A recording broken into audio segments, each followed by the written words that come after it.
ಕರ್ನಾಟಕ ಬ್ರಾಹ್ಮಣ ಮಹಾಸಭೆಗೆ ಅವ್ರು ಬೇಯಿಸ್ಕೊಳಲ್ಲ ನೀವು ಮಾಡ್ಬಿಡಿ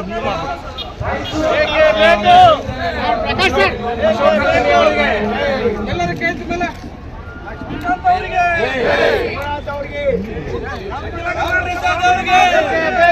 ಸಂದರ್ಭದಲ್ಲಿ ಶುದ್ಧ ಚಾರಿತ್ರವುಳ್ಳಂತ ಬ್ರಾಹ್ಮಣ ಸಮುದಾಯದವರ ವ್ಯಕ್ತಿಗಳನ್ನ ಯಾಕೆ ನಿರ್ಲಕ್ಷ್ಯವನ್ನ ಮಾಡಿದ್ದೀರಾ?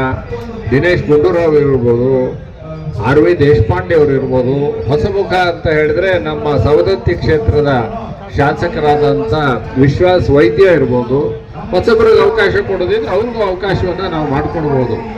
ನಾವು ಕೆಲವು ವಿಚಾರವನ್ನ ನಾವು ಗಮನದಲ್ಲಿ ಇಟ್ಕೋಬೇಕಾಗುತ್ತೆ. ಬ್ರಾಹ್ಮಣರಿಗೆ ಸಂಖ್ಯೆ ಇಲ್ಲ ಅಂತ ಹೇಳಿ ನಿರ್ಲಕ್ಷ್ಯ ಮಾಡೋದಾದ್ರೆ, ಇಡೀ ದೇಶದಲ್ಲಿ ಉತ್ತರ ಪ್ರದೇಶದಲ್ಲಿ 14% ಇದ್ದೀವಿ ನಾವು ಬ್ರಾಹ್ಮಣರು. ರಾಜಸ್ಥಾನ್, ಗುಜರಾತ್ರಲ್ಲಿ 8ರಿಂದ 9% ಇದ್ದೀವಿ. ಉತ್ತರಾಖಂಡ ರಾಜ್ಯದಲ್ಲಿ 25% ಇದ್ದೀವಿ. ನಾವೇನಾದ್ರೂ ತೀರ್ಮಾನವನ್ನ ಮಾಡಿ, ನಮ್ಮ ಅಖಿಲ ಕರ್ನಾಟಕ ಬ್ರಾಹ್ಮಣ ಸಂಘಟನೆಗಳು ತೀರ್ಮಾನ ಮಾಡಿ, ಇಲ್ಲ ಈ ಪಕ್ಷದವರು ನಮಗೆ ಬೆಂಬಲವನ್ನು, ನಮಗೆ ಸೂಕ್ತವಾದಂಥ ಪ್ರಾತಿನಿಧ್ಯ ಕೊಡ್ತಾ ಇಲ್ಲ ಅಂತ ಹೇಳಿದ್ರೆ, ಇದು ರಾಷ್ಟ್ರವ್ಯಾಪಿ ಇದರ ಪರಿಣಾಮ ಆಗುತ್ತೆ. ನಾವು ಆ ತೀರ್ಮಾನವನ್ನು ತೆಗೆದುಕೊಂಡಿಲ್ಲ. ಆದರೆ ಇವತ್ತಿನ ದಿನದಲ್ಲಿ ಬಹಳಷ್ಟು ನಮ್ಮ ನಾಯಕರೆಲ್ಲ ಮನವಿಯನ್ನ ಮಾಡಿದ್ದಾರೆ. ಅನೇಕ ಸಾರಿ ಮನವಿಯನ್ನು ಸಹ ನಾವು ಜೋರಾಗಿ ಹೇಳಬೇಕಾಗುತ್ತೆ. ಯಾಕೆ ಅಂತ ಹೇಳಿದ್ರೆ, ಈ ಪ್ರಜಾಪ್ರಭುತ್ವದಲ್ಲಿ ಜೋರಾಗಿ ನಾವು ಮನವಿಯನ್ನ ಮಾಡದಲ್ಲೇ ಹೋದ್ರೆ ಆಗೋದಿಲ್ಲ. ಈ ಕೆಲವೇ 2 ದಿನಗಳಲ್ಲಿ ಅನೇಕ ರಾಜ್ಯದ ಅನೇಕ ಭಾಗದಲ್ಲಿ ಬ್ರಾಹ್ಮಣ ಸಮುದಾಯದವರು ಈ ರೀತಿಯಾಗಿ ಬೇಸರವನ್ನು ವ್ಯಕ್ತಪಡಿಸಿದ್ದಾರೆ. ಇವತ್ತಿನ ದಿನ ಸಾಂಕೇತಿಕವಾಗಿ ಈ ಒಂದು ಬೆಂಗಳೂರಿನಲ್ಲಿ ನಾವು ಪ್ರತಿಭಟನೆಯನ್ನ ಮಾಡ್ತಾ ಇದ್ದೀವಿ.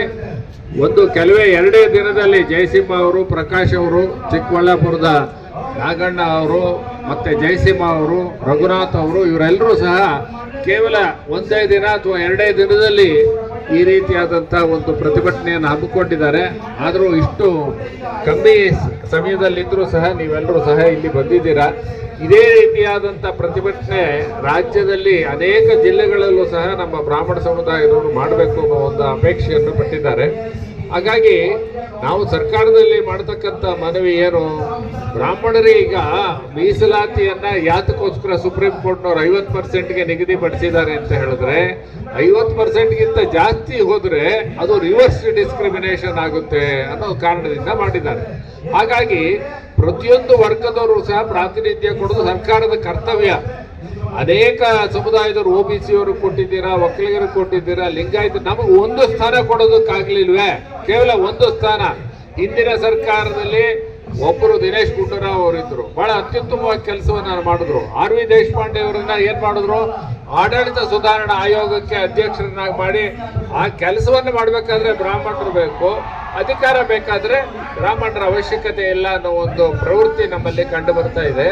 ಹಾಗಾಗಿ ಉತ್ತಮವಾಗಿ ಕೆಲಸ ಮಾಡ್ತಾ ಇರೋರು, ಶುದ್ಧ ಚಾರಿತ್ರ ಉಳ್ಳವರು, ನಾವೇನು ಹೇಳ್ತಾ ಇಲ್ಲ ಯಾವ್ದಾದ್ರು ಒಂದು ಆರೋಪ ಇದ್ದವ್ರನ್ನ ಮಾಡಿ ಆ ರೀತಿ ಹೇಳ್ತಾ ಇಲ್ಲ. ಆ ದೃಷ್ಟಿಯಲ್ಲಿ ಸರ್ಕಾರದಲ್ಲಿ ನಾವು ಮತ್ತೊಮ್ಮೆ DK ಶಿವಕುಮಾರ್ ಅವರ ನಾಯಕತ್ವದಲ್ಲಿರೋ ಸರ್ಕಾರದಲ್ಲೇ ಬ್ರಾಹ್ಮಣರಿಗಾಗಿರೋದು ಅನ್ಯಾಯ ಅನ್ನೋದು ಬಹಳ ಆಶ್ಚರ್ಯಕರವಾದ ವಿಷಯ. ಯಾಕೆಂದ್ರೆ ಶಿವಕುಮಾರ್ ಅವರು ಎಲ್ಲ ಸಮುದಾಯದವ್ರಿಗೂ ಸಹ ಒಳ್ಳೆ ಸಂಬಂಧವನ್ನು ಇಟ್ಕೊಂಡಿದ್ದಾರೆ.